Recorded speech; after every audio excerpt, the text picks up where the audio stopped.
The 1980s, when games could be created by small, even one-man teams. One such game on the Amiga really captured my interest back then. A game that let you take on the role of an Indiana Jones type adventurer, raiding tombs and avoiding myriad deadly traps. Join me and the game's creator Simon Phipps as we look at the birth and development of this iconic, albeit rage-inducing platformer. I'm on a retro tip, and this is the making of Rick Dangerous.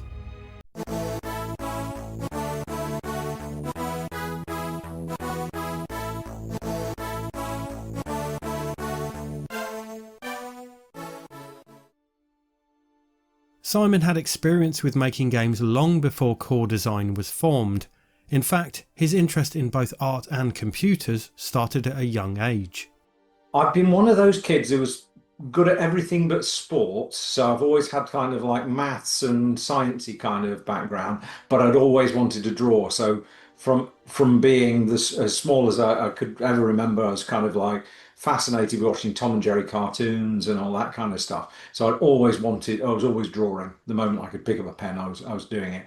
And in the kind of like, I've got a very distinct memory of about 1974 on BBC One, there was Bob Godfrey's Do-It-Yourself animation show, which was hosted by the guy who created Rhubarb, the cartoon series for the BBC.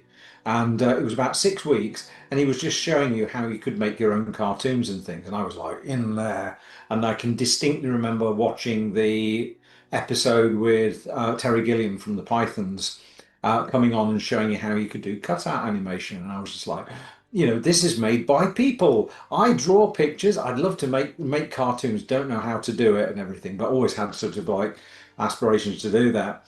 And then I was just the perfect age for Star Wars. So February of '78, I was 11. I went to see it with my dad and just like, I sort of saw that, came out, blown my mind. I got the collector's edition of the Marvel published the collector's edition, which was kind of like a lot of stuff about the influences, a little section in the middle. And then in the back of there, they had all sorts of photographs of like John Dykstra and the guys at ILM building spaceships and model kits. I was like, there's men do this and they do that, and I've got Airfix kits. So I then became obsessed with gluing things together and wanting to make my own cine films at that point, because you'd also got Screen Test with Michael Rodd as children's TV and the kind of growing up as well. And I just harangued my parents for a 8mm cine camera to film my own stuff, and never got one. Um, and then so I would be, let's see, so 1981, I'd be just turned 15. And my friend in maths, Phil Basker, sort of said, "Oh, come round one evening. Me and my dad have built a computer." I was like, "What?" So I went round to his house, and he'd got a ZX81 1K plugged into a black and white portable telly. He had Space Invaders on there, which was just basically a row of alphanumeric characters. When you hit a key, it updated by throwing the screen to static and then coming back with a refresh. And I was just like, "Phil, can I change what those Space Invaders look like?" And he's like, "Well, you could make the A look like a H or a W, any character you wanted." I was like, "I need a computer." So I was doing a paper round at that point, and it was like, right, give me every possible way to get a paper round. I want a computer. So I got my mind set on the Acorn Atom, which was at the time was the proper sort of like the Acorn color computer.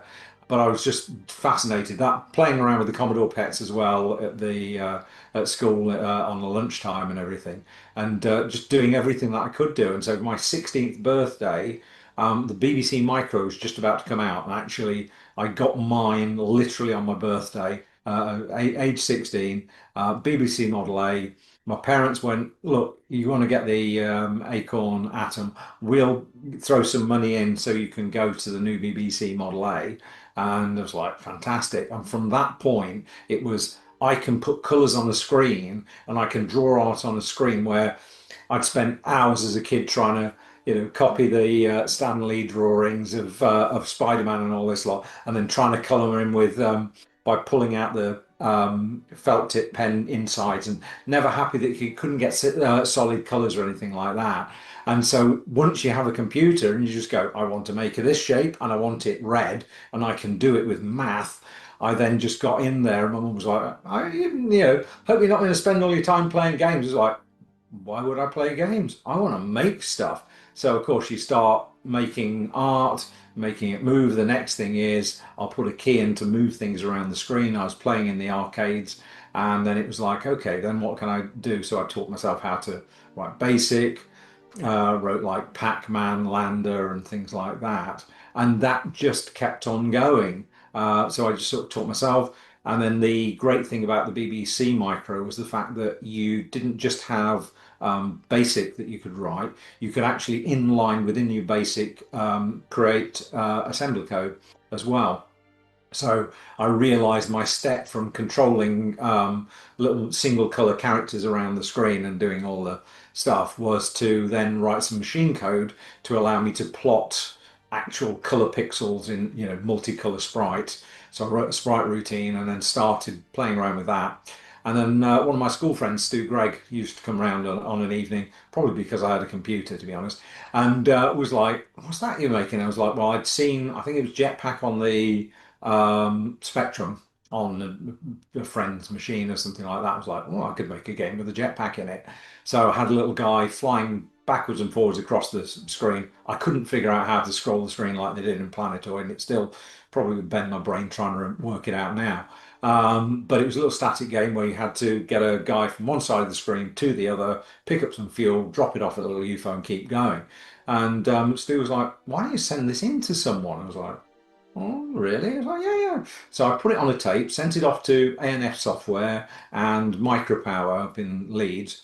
ANF came back and went, "Oh, it's not 100% machine code. Sorry. Piracy, protection, all this kind of thing. We don't want it." Micropower went, "Oh, there's something in this. If we sent you a list of changes, would you make them? Because we'd be interested." So I was like, "Yeah, fine." So made the changes, and then the next thing I know, I'm kind of like, I'm still at school. I've just gone and published a game in the top 10 on the BBC Micro. As well as his interest in computers at home coding for the BBC, Simon also worked at a computer shop in Derby, First Byte Computers. After his A-levels, Simon did an HND in computer studies and spent a year at IBM in the marketing department. After this, a stint coding for typesetting machines. Then, in 1986, an opportunity arose. My friend Terry, who I'd known from First Byte Computers, phoned me up and said, "Look, him and a small group of guys had got a job at Gremlin Graphics. They had together written Bounder for the Commodore 64, got hired, and because they were all from Derby, Gremlin had said, well, look, rather than you commuting all the way to Sheffield, we'll set up a tiny little office in Derby for you to work." And I'd kept in touch with those guys, but we'd gone our separate ways because I was like, I'm going to get my proper education doing proper things. And Terry phoned me up and said, "So are you still drawing?" I was like, "Well, yeah." He said, "Well, I need somebody to help me do little tiny Dolph Lundgrens for Masters of the Universe, the movie, the computer game that we're working on. What do you think?" So I was like, "Okay." So I put together a disc of stuff that I'd drawn on the Atari ST using Degar Elite. And one very, very snowy night in November, Jane and I jumped in my car and drove all the way over to where Terry was spinning away through the streets to deliver this disc. And I thought when Terry had spoke to me, it was just like that freelance. I just need some help. You can do something in your spare time. Well, the guys called me in. I had a little meeting with them at Saxon House in Derby, and they offered me a job, and it was a full-time job. I was like, okay. It was on about £500 less than I was in the right in BCPL. And I was like, well, what do I do? Because like making games isn't a real thing, and I've only been 5 months in this job, but I hate it. And Jane turned around and was, look, do it for 6 months. If it works for 6 months, fantastic. You can always go back to serious computing, but it doesn't hurt to give it a go. So I was like, okay. So I went along there, joined the guys at Gremlin graphics and never came back from. I managed to keep giving it a go for like the next 30 odd years. So that's kind of how I got into it. Those early days of Gremlin, once I got into Gremlin, I actually was hired as a graphic artist, so I was working alongside Terry on Master of the Universe. And then one of the first things that happened in the very first week was it was like, can you do as these sprites? So they had an Operation Wolf style section in the game, and I think it was Greg Holmes who was coding the Spectrum version. Was like, could you come and give me some sprites for this Operation Wolf type thing on the Spectrum?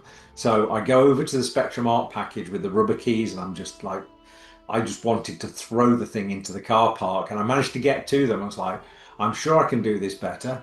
So over to Andy Green, who was the Atari coder on the in the group. I was like, Andy, what do I need to do?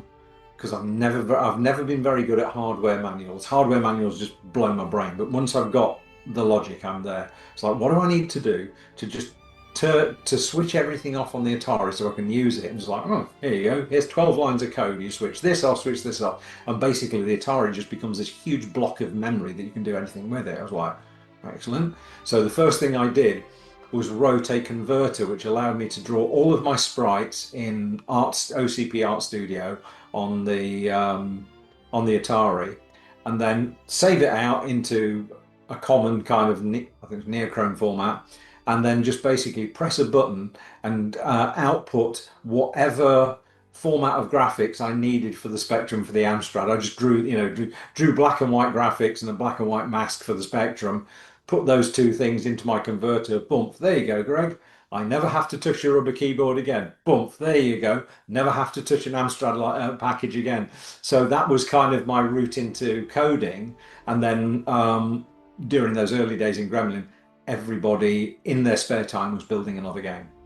So my spare time then was kind of like work during the day on Master Universe and then the subsequent games that we made from there, whilst working on my own editors and my own sprite routines and my own game from there to actually then teach myself 68,000 and be a proper machine code programmer as well as a designer and an artist. But yeah, I've always had this weird kind of combination of sort of maths and art, and I kind of can go between all of those sort of things. I'm not a great artist. I'm not a great great programmer. I've worked with great artists and great programmers, but I can kind of oscillate in between them. Simon made 3 games at Gremlin. We did Masters. Then there would have been Skate Crazy, which was a kind of co-collaboration with some of the guys up in their Birmingham office. There was a kind of a weird thing with Birmingham US Gold. I can't remember the exact details, but worked with a guy called Kevin Norban, who was responsible later for Corporation. Sadly, he's not with us anymore. But he was a tremendous artist, and he kind of set the sort of tone for the sprites of the thing. And we were working on the Commodore 64 version, of which there were 2 games on the tape. One which was kind of like an isometric skating game, and then on the other side was the platform game. And I spent a lot of time working on the platform game aspect, doing also actually I think building some of the maps as well as the backgrounds and things like that. And then the other one that I can really recall from the Gremlin days was working on Night Raider. Night Raider was, I think it was a Canadian team had made a PC simulation of sinking the Bismarck during World War II. And it was chiefly a game of PC screens with lots of controls and dials where you've got a little tiny dot and you're aiming towards another tiny dot. And I remember spending a lot of time doing Spectrum versions of the cockpit and all of these kind of dial screens and stuff like that. Then Gremlin ran into some financial trouble and decided to close this Derby office. But yeah, eventually Gremlin hit a cash flow crisis, and they were in the situation of, guys, you can come and work up with us in Sheffield, or we're going to have to let you go and pay your redundancy. And we all kind of looked at one another and went, well, we don't really fancy commuting, and this is back in the 80s, an hour to Sheffield and an hour back every day. So, thanks, but we'll take the cash. And kind of a few days before we did that, Kevin Norburn, who's one of the founders of Gremlin, and Gremlin's sales manager, a guy called Jeremy Smith, came down and with Greg Holmes, who was our manager at Gremlin, said, "Look, we're thinking of setting up a games company. Would you guys like to work in the same office and work for us instead?" And we were like, "Yeah, okay." So that's where Core Design began from there.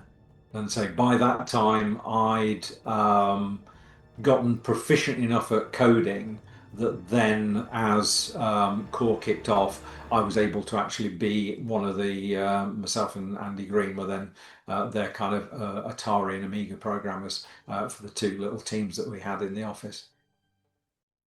So in May 1988, Core Design was born. Simon and Terry Lloyd came up with some ideas, while another team started off with a couple of arcade conversions for Sega. Terry and I came up with some pitches for some games. The one that landed was Rick Dangerous, so that was myself and me and Terry split the graphics. He did all the background work, I did all the sprite work. I did the coding for the Atari, the utilities, and then I had these the other guys that were writing their individual versions, with Dave Pridmore not only doing the Z80 versions, the Amstrad and Spectrum, but also writing the music. And the other team, Andy Green, Rob Toon, trying to think of all the names of everything, it's a long while. They did a conversion of Action Fighter for the Atari because Sega at that point wanted to get Action Fighter onto the home computer. So they worked on that with Terry doing all the graphics work on that one. So we kind of ran those. Those were the first two. So it was that kind of experimental little game for what was Firebird, and then a kind of much more solid conversion. Then I remember the other guys did the conversion of the arcade game Dynamite Ducks. That was, I can remember the time when the stuff for that came into the office. We had some VHS tapes, and on it was some VHS from the arcade machine of Dynamite Ducks, and then the other one was Forgotten Worlds.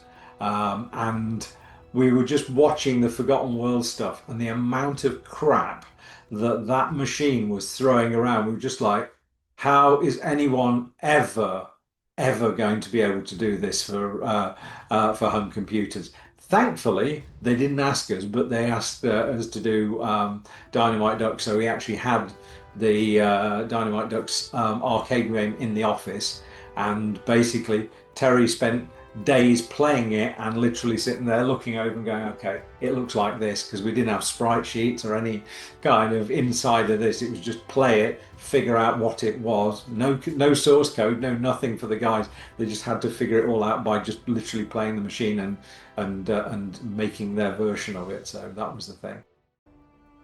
The side project mentality was very much still in full swing during these early days at Core Design.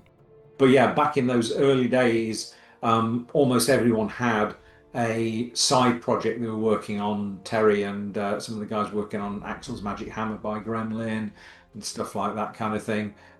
Me and Rob Toon put together a little game for Mastertronic called Bionic Ninja, and that was kind of the spirit of it. And it was only until a number of years later, when all the lawyers started coming in, where they went, well, we don't like the idea that you're working during the day and you own your own thoughts and code when you leave.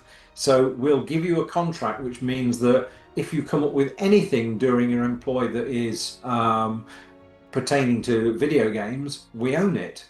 So what do you do then? You go, well, there is literally zero incentive for me to carry on making games in my spare time. So that just all stopped, because it's like there's no guarantees or whatever. And that's the only thing I kind of lament about those times, was the fact that those kind of contracts came in and they just squashed all of that side project innovation. I've had an idea, I've seen what's gone on here, because there was that kind of mistrust of, oh well, you'll build your own version of, I don't know, Elite or something or other, and then you'll leave and sell it. And it's like, no, nobody was ever doing that. It was just, it's cool to make games.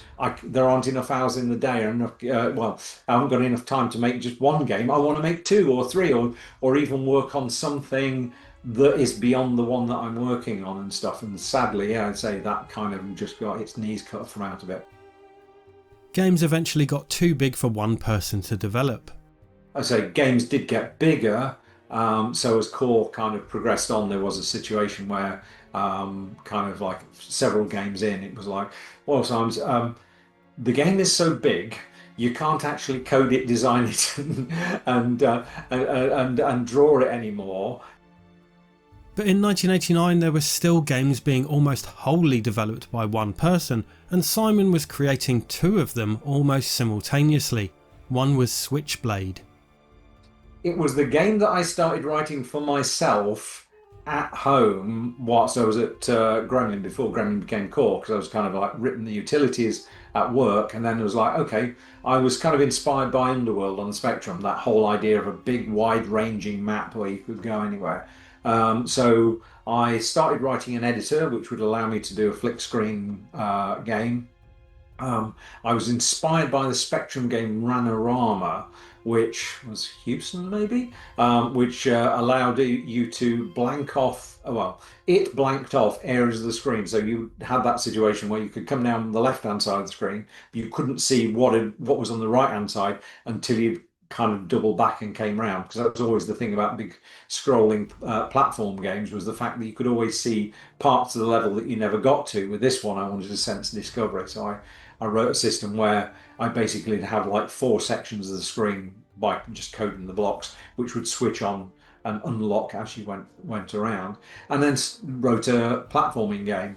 So I'm kind of writing Switchblade in the background at Gremlin. Gremlin folds. I carry on doing that.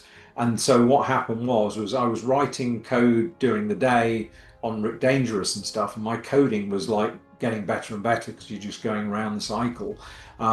Whilst I was still dealing with rookie code in Switchblade. So there's a kind of a point, I think Switchblade took me about 18 months of spare time. And I remember kind of like a number of months from the end being in a situation where I was like, right, I either spend another year rewriting all this junk, or I just grit my teeth and grind it out, because all of the kind of rookie mistakes I'd made in Switchblade, but they worked. So I was like, look, that whole, I didn't even know what the term refactoring meant, but yeah, the idea of refactoring all the code for all that time to start all over again was like, no, just keep moving forward. So yeah, I'm literally writing kind of like much more advanced coding during the day, and then going home at night and just going to get it through to the end. So I got Switchblade done. And then I got to the end of Switchblade, and say I actually went to Jeremy from Core and said, look, I've made this game. And he's like, well, I'd love to do something with it, but we literally can't afford to publish it. But I'll have a word with Ian at Gremlin. So we struck up a deal with Ian at Gremlin. So that's why Switchblade came out with Gremlin, and whilst I was working at Core, kind of thing. The other game being developed alongside Switchblade was of course Rick Dangerous. In an interesting twist given Core Design's future Tomb Raider series, the game's inspiration was another well-known Tomb Raider.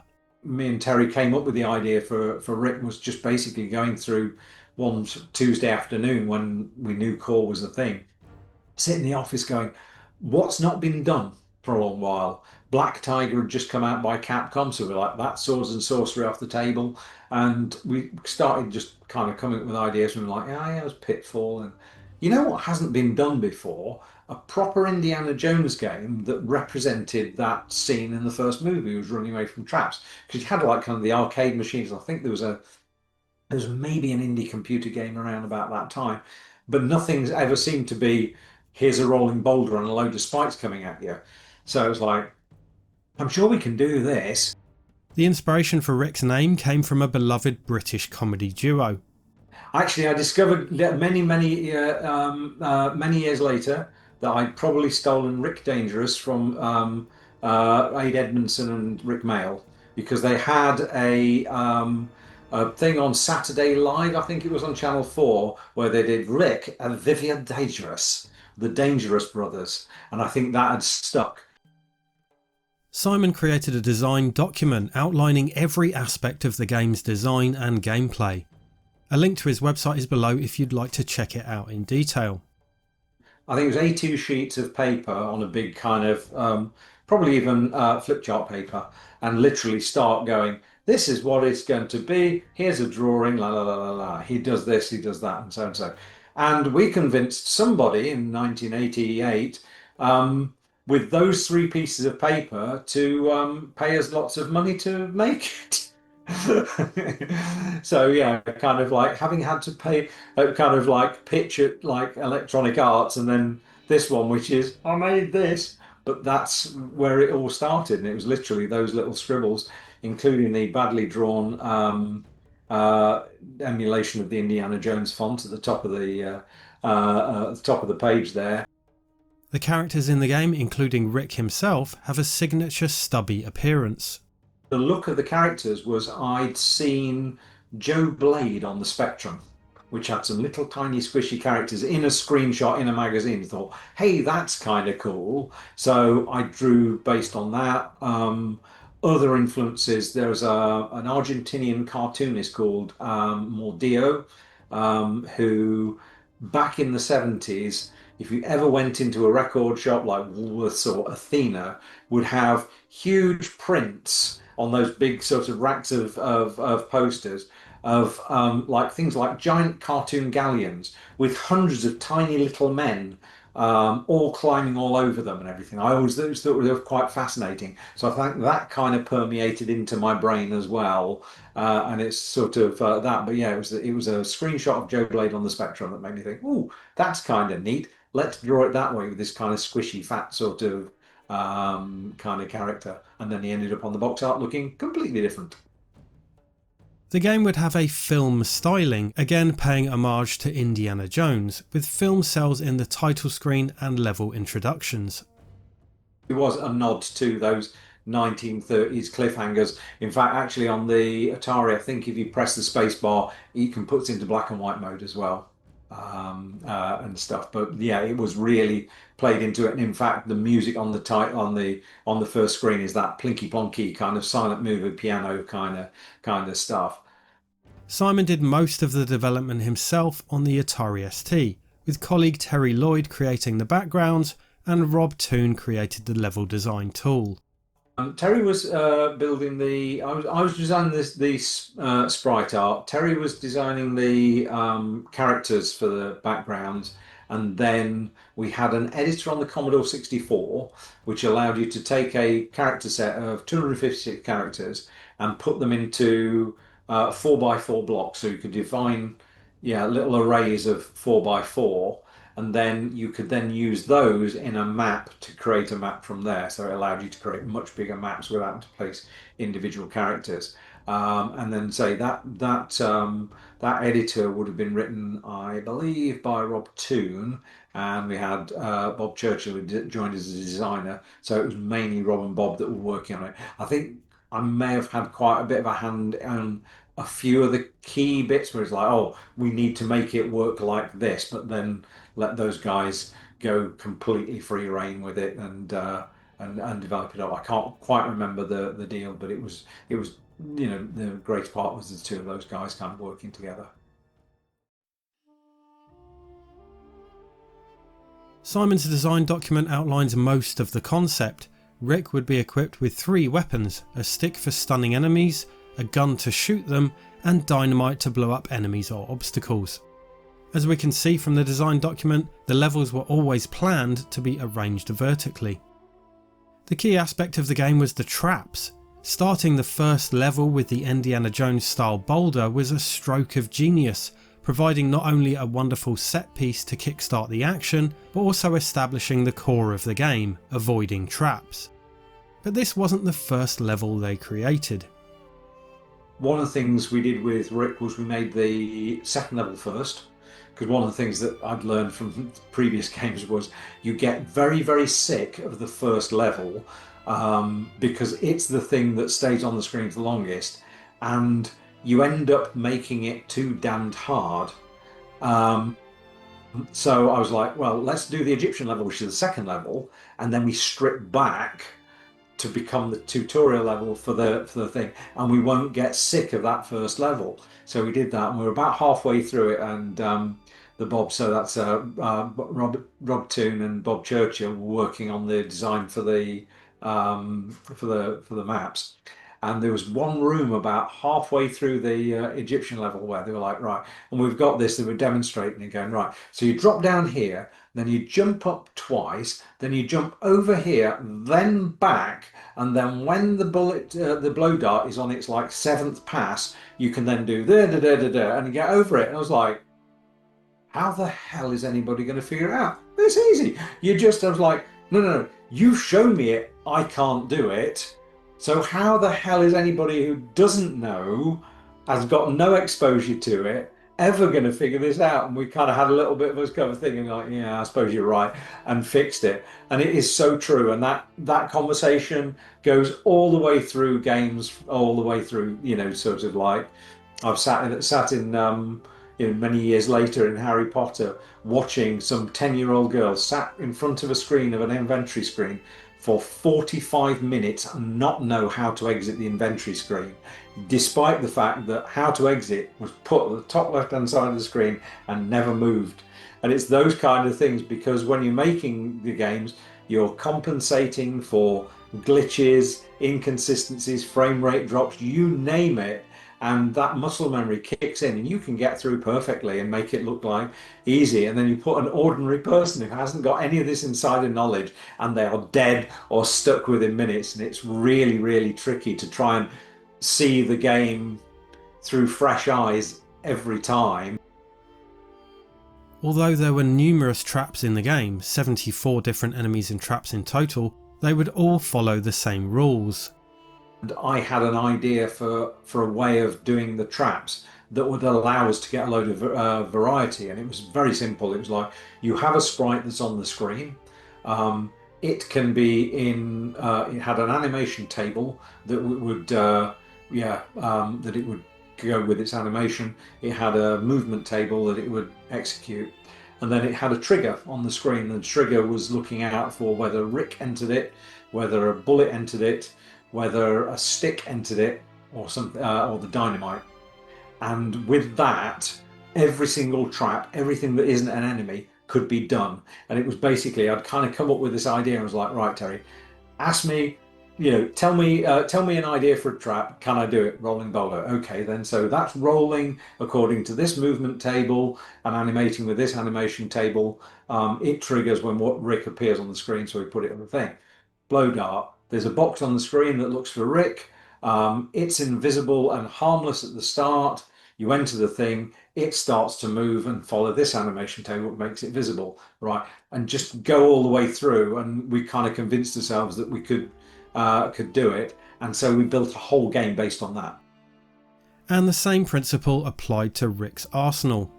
The original plan was with the whole Rick stick, gun, dynamite was Rick was triggering something where Rick was, the stick was triggering something adjacent to him, the bullet was triggering something at a distance, and then the other one was triggering something against time.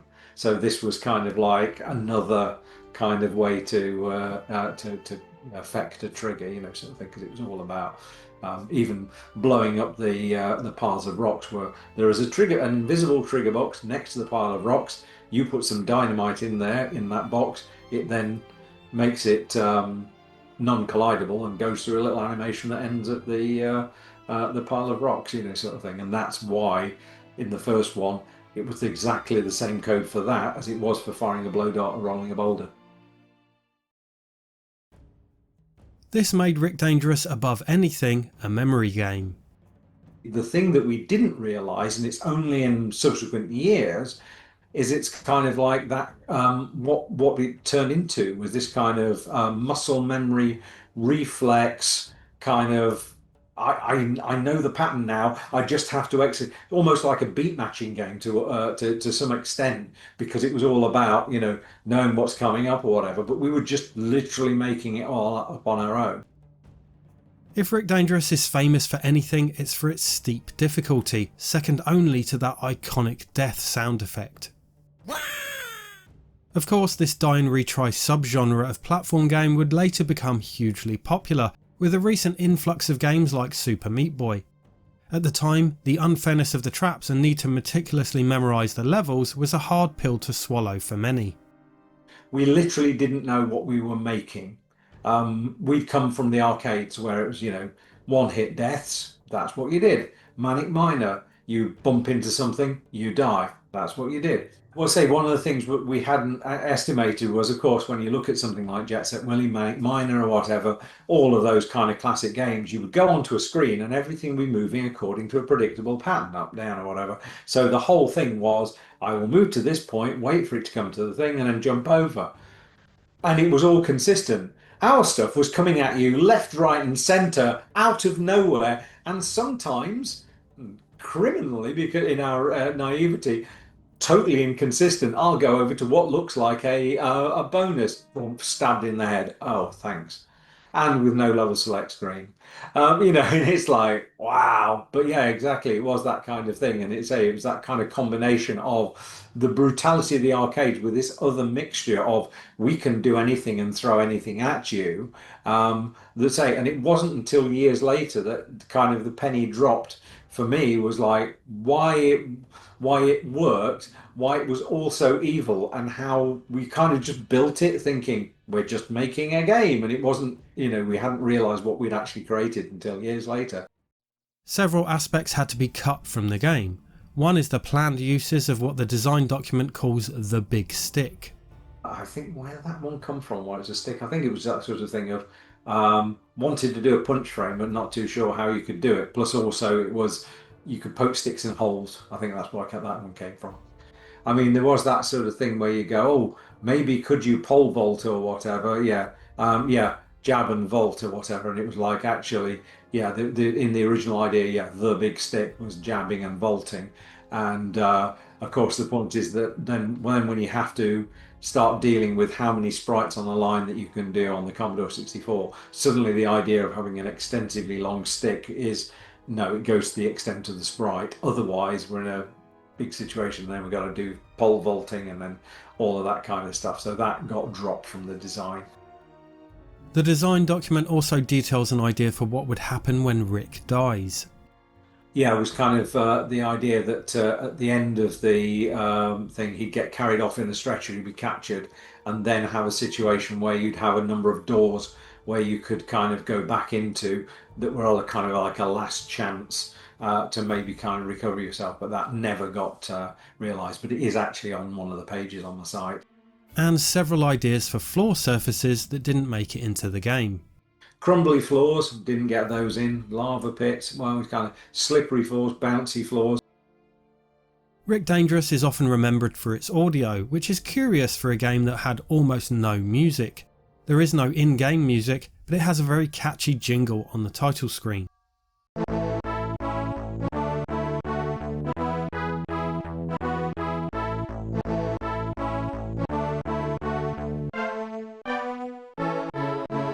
I'm guessing at that time we probably didn't even have a music player that could run concurrently. Yeah, I rather want to say that we didn't have a music player that would do it, because we were literally would have been the start of core, and yeah, I think on later projects we would have farmed out music, so it came as a here's the code, here's all the sound or whatever, include this block of data into your thing, set up these registers, call at this address, and you will get the stuff. But I think at that point, I think it was literally just we play sound effects and that's it. We're doing the kind of what we needed to get it out. But yeah, that's very true actually. Yeah, I think it was say it wasn't until we started kind of getting better and more established that it was like, okay, we'll go and employ somebody to write us the music or whatever. But it was definitely me sitting next to Dave having his his two TVs, one for his Amiga, one for his Spectrum, and then his keyboard on the thing. He was like fiddling around, and then I think probably even typing in the notes into data form, and then us getting it across to the Atari and Amiga from there. But yeah, no, I can't remember that one. I might have to dig out an old source code disk and see if I can find it. The little music it did have was also styled after those classic films. Yes, yeah, it was a nod to those 1930s cliffhangers. In fact, actually on the Atari, I think if you press the space bar, it can put it into black and white mode as well. and stuff. But yeah, it was really played into it. And in fact, the music on the on the first screen is that plinky plonky kind of silent moving piano kind of stuff. Yeah, and with the title screen music, Dave Pridmore, who was also our Z80 programmer, brilliant musician at the same time, he took the Indiana Jones theme music and transposed the notes. So it goes up when Indy goes down. It's that kind of thing. So if you're doing ding ding ding ding ding, yeah, it's that. It was that. It was like, oh, I think I know what to do. So that's where that one came from. The reason the sound is so well remembered isn't for the music, but for the sound effects. And say that ricochet pistol sound effect and stuff like that. Whether those got whether those were off a BBC sound effects record, maybe, I don't know. That's a long while ago. I remember having the Doctor Who sound effects thing and trying to make my own sort of tapes when you had yeah, a music centre with a cassette and another thing and stuff. That was long before then. And of course the most notable, that death scream. That notorious wah, which I can do and I've been known to do occasionally, that was myself and Terry. We were going, we need some sound effects, we need to do something funny. So literally got Terry's old cassette player with a condenser mic on it with an old tape, and it was basically myself and him. I hope I'm far enough away from the pop screen, just going, ooh, like this kind of thing into it, just one random afternoon, and then we picked the funniest, and the funniest turned out to be my Wah! And so that's where he kind of came from as he leapt off the screen, sort of thing. So For Rick Dangerous, Simon took a multi-format approach, developing the game simultaneously for the Amiga and Atari ST, as well as several other home computers. 5 formats, so yeah, Atari ST and Amiga, Amstrad Spectrum, Commodore 64, PC.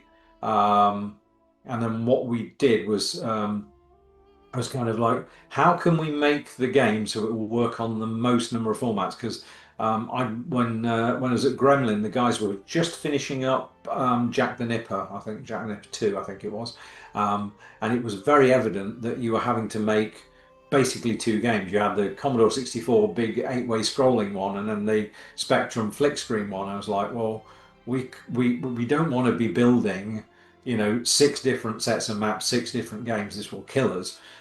So what I did was like, right, okay, our sprite size is determined by the hardware size of the Commodore 64 sprites. So Rick is 21 pixels high by 24 pixels wide. And then we double up the thickness of the pixels on the Amstrad and the Commodore. So yeah, what I was doing was Terry was working on the background graphics. I was all on the sprite, so I basically would build my, animate Rick sprite sheet, and then turn around and go, okay, then redraw him as black and white with the masks for the Spectrum, fatten the pixels and take it down to 3 colors for the Commodore with a black high-res overlay for the Commodore, and then yeah, Amstrad was just fat pixel mode, as we called it, and stuff, and then yeah, just run through my converters. So it was like, here you go, Dave, there's your 2 Z80 versions or whatever. And again, it was all those little efficiencies that allowed us to get through. We know that we've only got 256 characters to make the backgrounds out of. We know the Spectrum screen is 32 characters, 256 pixels wide. So all of our maps are going to be that.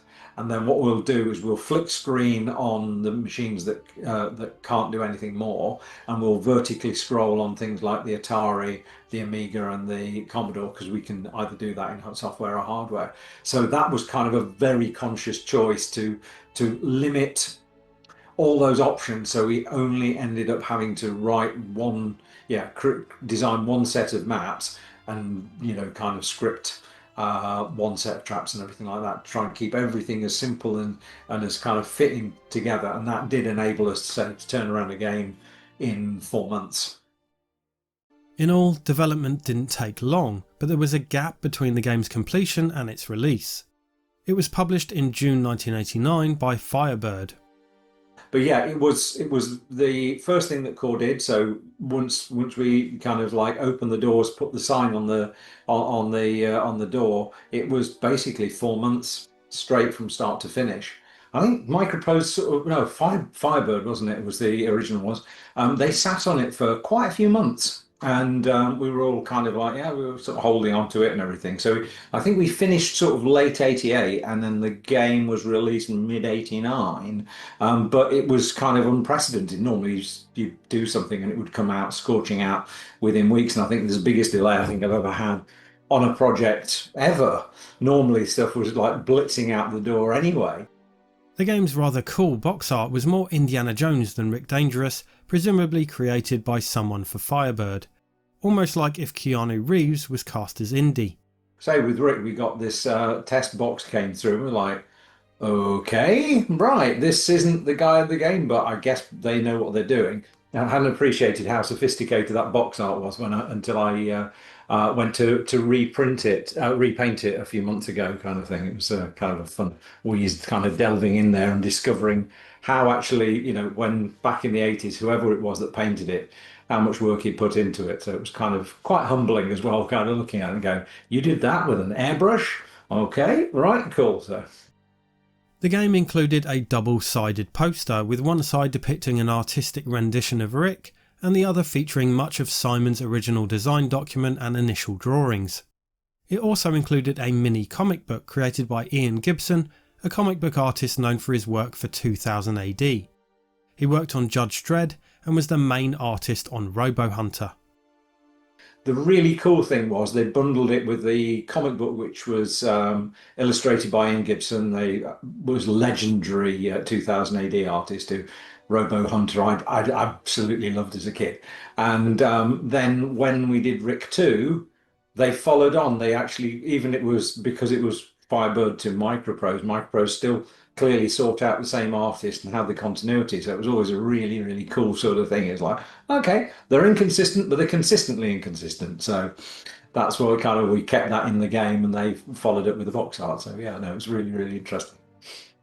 The US release was published by Microprose, opting for this amusing stage shot for the box art.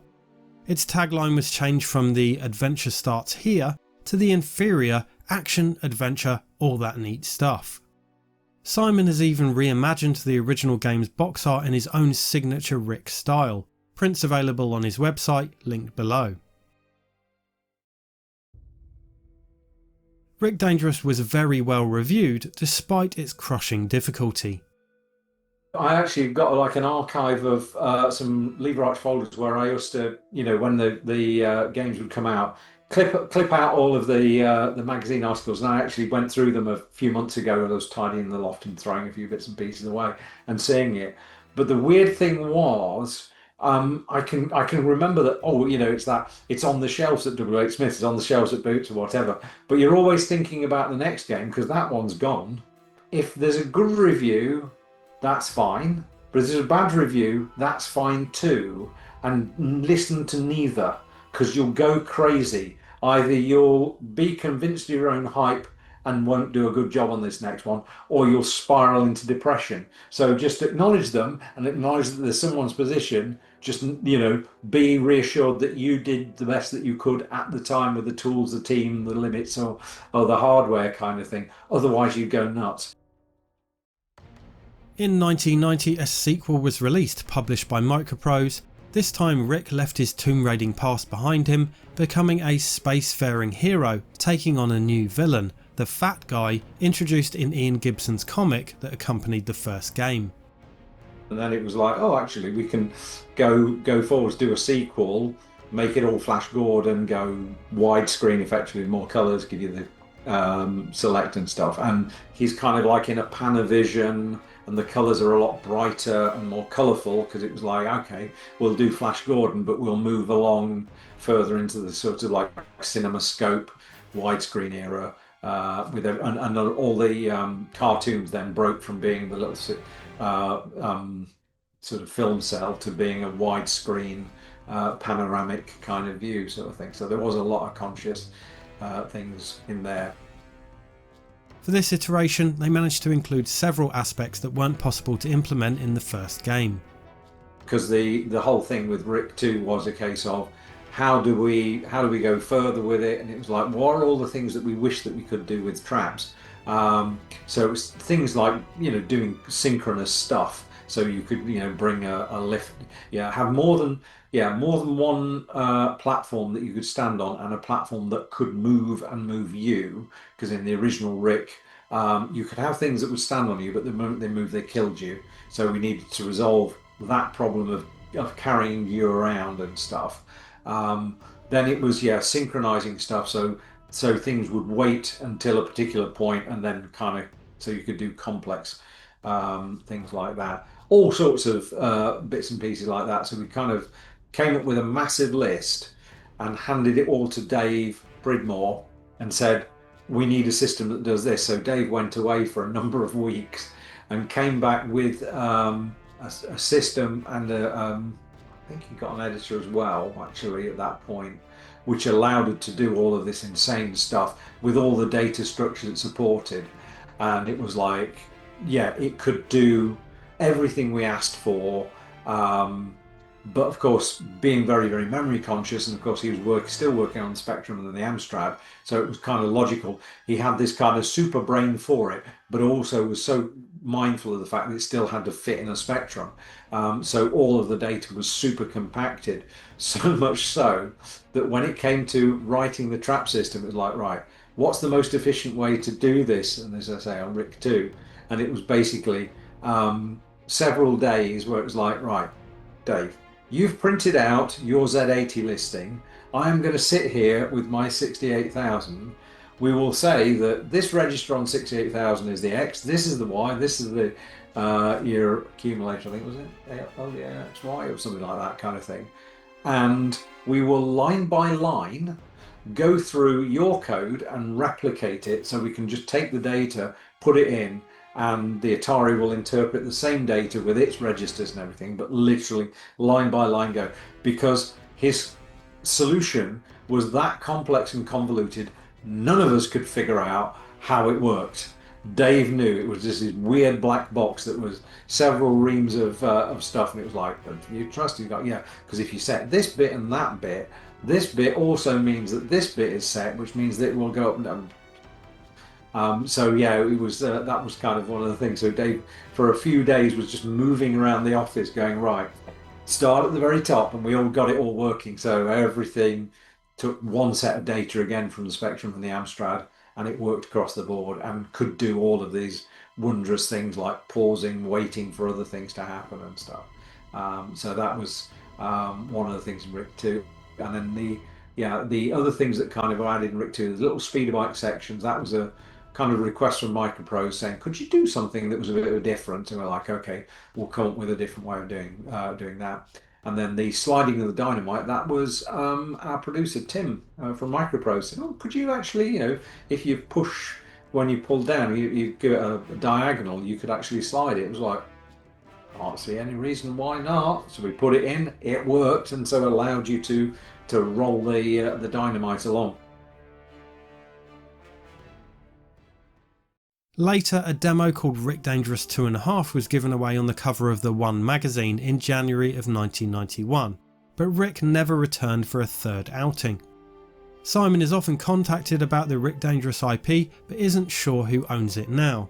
This obviously happens a lot, given his website has a disclaimer on the subject.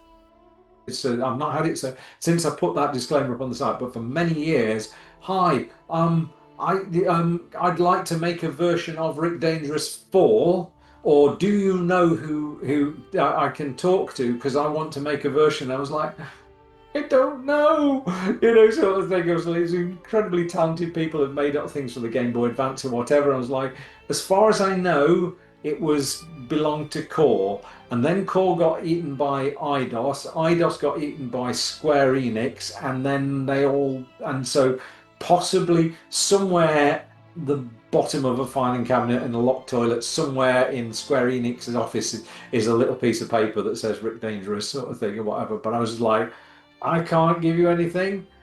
Put it out there, write to them, maybe give it away as freeware and a tribute, but apart from that, no idea. So that's one of those kind of like, before you ask. For a little Amiga platformer released in 1989, Rick Dangerous is fondly remembered by many and has a thriving fan scene with people speedrunning the game and developing unofficial ports and HD remakes. It still absolutely blows my mind that anybody remembers the game, let alone what I have seen from it being kind of remembered to this day, collected, celebrated, remixed, remade.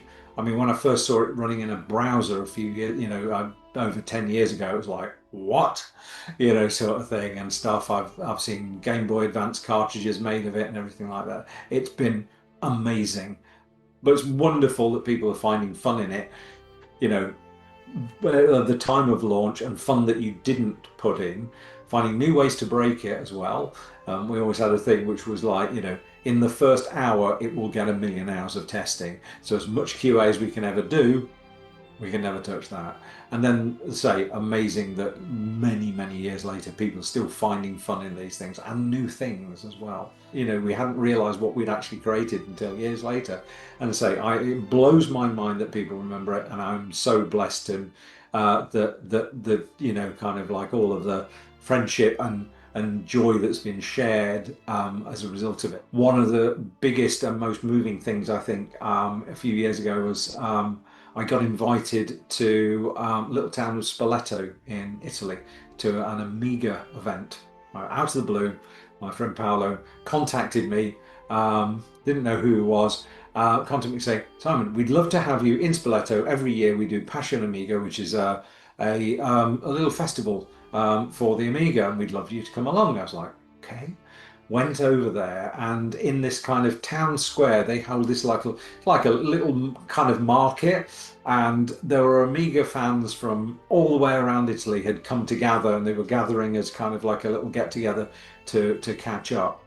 And the amount of love and joy and celebration that I felt and warmth from these guys who I'd never met, hardly spoke the same language, but they wanted to tell me their stories of playing my games. And my friend Gabrielle came to me and told me in broken English how playing some of my games connected him with his brother. He'd lost his brother, and to kind of rekindle the memories, he'd gone up in the attic, dusted off the Amiga, and it brought all the feelings back. Well, that broke me. And I remember having quite a profound realization, and it was something that I'd never expected. Because when I was making games, the whole thing was, well, you're making games, you're worried, can I keep doing this for long enough? I wouldn't know that I would do it for 10 or so years. Um, is the company going to go under? Where else is going to where else will I have to go to live away from the family, to work, to keep doing the privilege of this? Are we going to make the deadline? All these kind of stresses.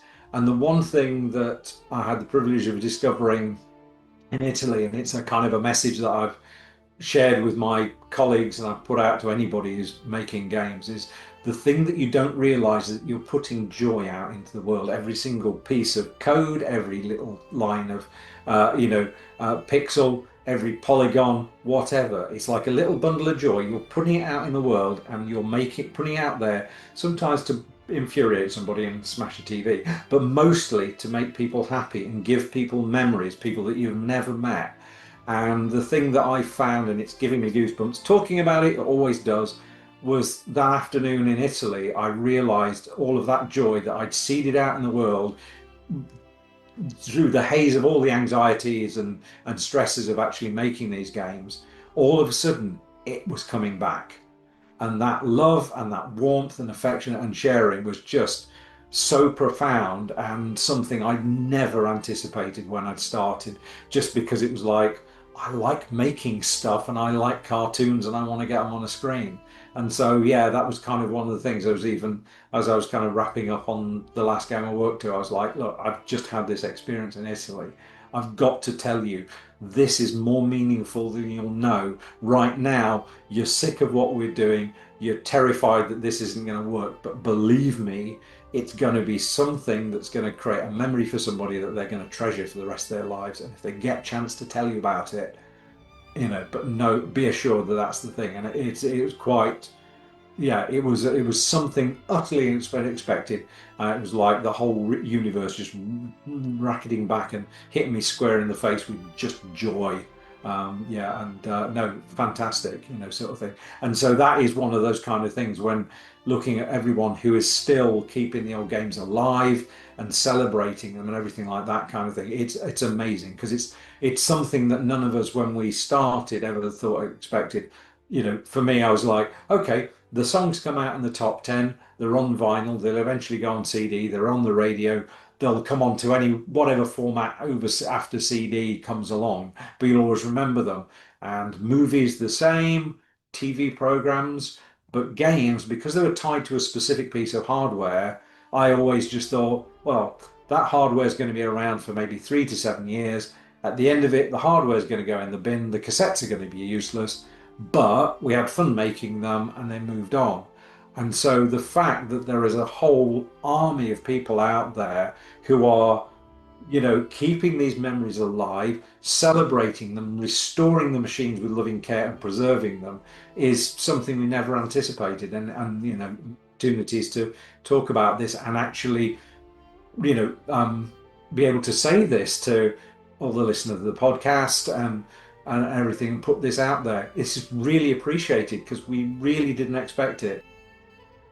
Thanks to Simon for taking the time to tell us all about Rick Dangerous. His full interview spans his entire career from the BBC Micro to Harry Potter and beyond, which I'll upload soon, and please do check out his socials linked below. Thanks for watching.